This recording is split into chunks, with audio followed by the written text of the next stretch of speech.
Ceramic coatings are all the rage these days, and today in this video I'm going to show you how to install a ceramic coating yourself, as well as what ceramic coatings can and can't do. Knowledge is king. Knowledge is king. Knowledge is king. So you've probably heard all about ceramic coatings, as well as all these silica dioxide toppers, which are like spray on, wipe off stuff that's supposed to be magical for your paint. Well, today I want to tell you about those and how you can apply them yourselves properly, as well as the limitations of these products. Now, this video is the third of a three-part series I did, where in the first video we decontaminated my paint, the second video we did paint correction with compounding and polishing, and in this video we're going to seal in that beautiful paint finish with a ceramic coating and top it off with an appropriate silica dioxide topper. Ceramic coating is actually pretty easy to do. It's the work prior, prepping it, that's most important. Kind of like paint, right? It's all in the prep. So we've done all the prep, and now we do sort of the easy part, and that is essentially wiping on and wiping off a ceramic coating. You got to be detail oriented though, and you got to do it methodically and thoroughly to get it done well. I'm using CarPro CQuartz 3.0 ceramic coating. It's a consumer grade coating that's pretty popular out there, and there are other coatings available. You should look into things like Miyabi Kamikaze, IGL coatings, or G-Technique's Crystal Serum Light. Links in the description below, of course. I like using the CarPro products. It's just kind of the niche I've fallen into, but there are other lines out there that are great as well. So take a look and see what's right for you. Now, you can have a ceramic coating installed by a professional for $1,000 to $2,000 depending on where you live, but doing it here, it's only going to cost about 80 bucks in products and maybe a few extra tools if you want to make it easier on yourself. But even if you go to a professional, there are some things I really want to warn you about. There's a lot of people out there that are professionals and that will knock out a great ceramic coating and give you all sorts of promises, but you need to be careful of what you're getting. You want an installer that's trained and certified by the company that makes the product they're installing. This tells you that there's sort of a whole system in place to make sure that the quality is being represented properly for that product. But if you go to a professional, make sure you read all the details. Somebody might say, oh, it's a lifetime coating. Well, lifetime might mean just the lifetime of you owning the car, which would only be about 5 years. Also read the details. Do you have to come back for top-up maintenance? That's not unreasonable because no ceramic coating is really going to last super long. You need to maintain it properly. And coming in once a year for $200 to $300 service of decontamination and top off on the ceramic coating isn't unreasonable. And honestly, you should be getting a good detailing every year anyway for about that price. So it kind of works out, but you need to understand that there's responsibilities. You also shouldn't be going through power like automatic car washes. You shouldn't let the dealer wash your car. And if you are going to wash your own car, you should use appropriate products. So there are some details you want to pay attention to. It's not as magical as you think. And although they may show you that it prevents scratches and stuff, remember it's just the slickness of the surface that helps prevent certain things from sticking, but it's not going to protect you from rock chips and things like that. All right, so let's get to the installation. That's fairly easy on putting ceramic coating in, and then afterward we're going to top it off with a silica dioxide topper, CarPro's Reload. But let's get to the ceramic coating install.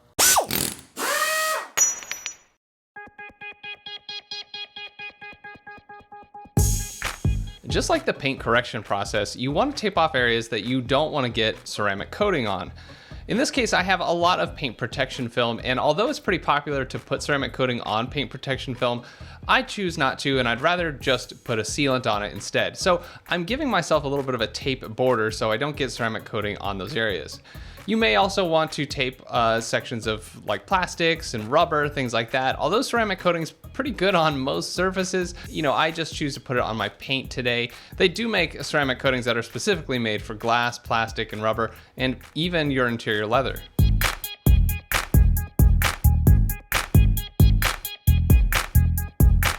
Inside the box, you'll usually get an applicator block like this, some small application towels, and a larger buffing towel. You'll also get the product and detailed instructions, of course. I do recommend you get more of the 5-inch applicators, as I still had product left over, but no towels left over. These go on the applicator block, and then they tuck into this little crack here. You can use a squeegee like I'm using here, or maybe a credit card, just to tuck it in there and it holds it in place. But if you have an applicator that doesn't have these, you just hold them with your fingers. Now that may seem like a little bottle, but it's definitely enough to do at least 2 coats on your car. Be sure to look over your instructions and all the paperwork carefully. There's a lot of details you need to be aware of. Even though the application process is simple, you need to follow the directions carefully. I highly recommend a good watch, maybe a stopwatch, to keep track of the time the product is on the paint before buffing it off. Just before applying the coating to each panel, wipe it down with isopropyl alcohol, or I'm using CarPro Eraser. I'm using a waffle weave towel for minimal streaks and minimal lint. Then shake up the coating and then apply a small streak along the applicator. That's all you need for one panel that's about 2x2 or 3x3. And then just move it across the paint in horizontal lines, overlapping slightly, and then repeat, but going at a 90-degree angle to that, to make a crisscross pattern. Next, you want to let it flash. This takes about 1 to 2 minutes depending on temperature and humidity, and you're looking for these sort of streaks. They look like little oil streaks, a little bit of a rainbow color to them. That's when you know it's halfway sort of dried out and it's time to buff it off. So use your larger microfiber suede towel to buff off all of the coating, and you want to make sure every bit of it is off. You shouldn't be able to see it anymore. Now, this is why it's important to have some really good lights and multiple types of lights to look for sections of the coating that you didn't completely get off, and I'll show you later what that looks like. After you've verified the whole panel is good, you can move on to the next. For CQuartz, they say that you should apply the second coat within 60 minutes. If it's been longer than 60 minutes, you should wait till the next day. You can get the whole car done in about 45 minutes for one coat, and the most efficient way is to do one panel, then move to a second panel while the first panel flashes. Then, after you've done the second panel, move back to the first, buff it off, and then the second panel will be ready for buffing as well. Repeat for the whole car, and try to get that second coat in at the same spot that you started within that 60 minutes. Now, there are some parts that the applicator doesn't work for, so feel free to take the little microfiber towel off and rub it in using your hands, but be sure to wear gloves. You really should wear gloves for the entire process, and consider a mask as it does have some fumes.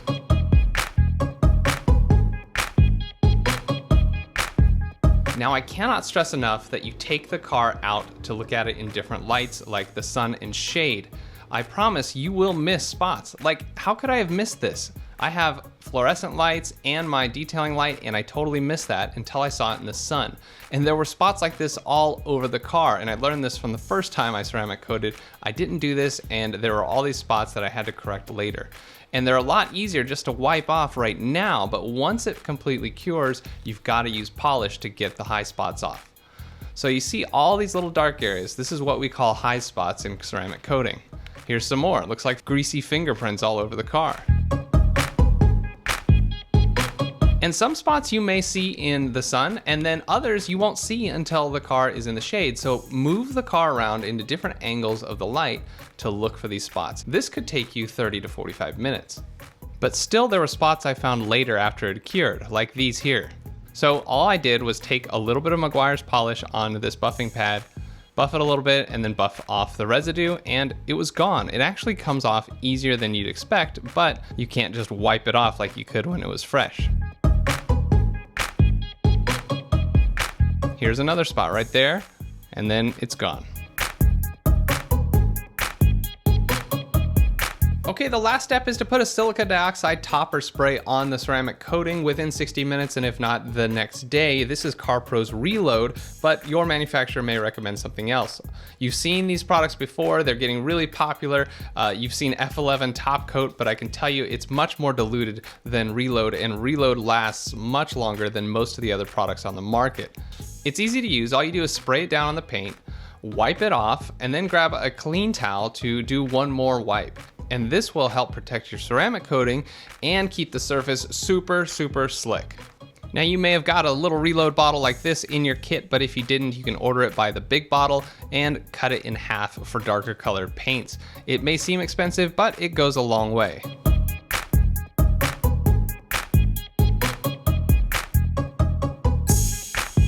Now, if you need to wash the car, wait at least a week for the coating to cure. Now, I want to remind you why we're using ceramic coatings. This car has never been waxed, never had any products on it.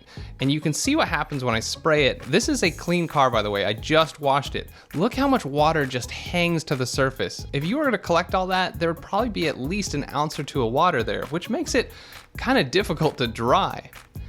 So this kind of filming that's going on here, this isn't gonna happen when you have a ceramic coating.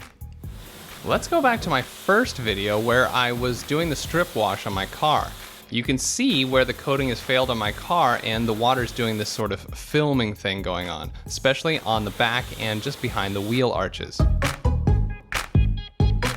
But now it's been a couple weeks and then I just did a drive through a wet forest, so all types of dirt and sticky vegetation particles are sticking to the back and the lower sides of the car. It was a mess.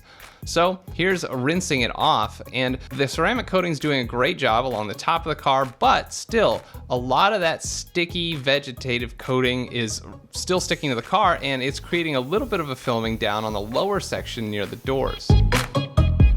But after washing the car with soap, you'll see that the entire car, including those lower panels, are back to having the complete hydrophobic properties that ceramic coating and the reload topper provide. Spraying with a power washer has lots of tiny droplets that scatter rapidly, but there's definitely no filming going on. Here on the back, it tries to film, but immediately falls off the back of the trunk. Of course, the final step in washing before drying is using free-flowing water on your paint to help the water flow and collect all the droplets that there may be. But since there aren't many, the water just sheets right off the car, takes most of the droplets with it, and you're left with very few droplets on the car, making it super easy to dry.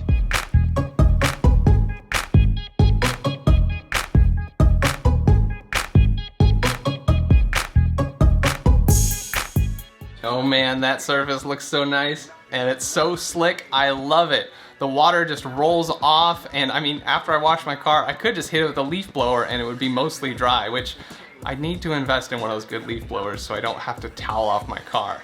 Anything that touches your car is something that can add to the swirls, so be careful. Anyway, I highly recommend you get a ceramic coating done. If you don't have the time and dedication to do it yourself, go to a professional certified installer and get it done. I promise you will love your car so much more afterward, and you'll be more inclined to take care of that beautiful finish, I think. Now, if you enjoyed my 3-part series on decontaminating, paint correcting, and ceramic coating your car, please be sure to hit the like button and don't forget to subscribe and hit the bell to be notified when my next video comes out. I would also love to have your comments on product suggestions or technique suggestions below. Thanks so much for watching the Jeffrey Olin channel. We'll see you next time.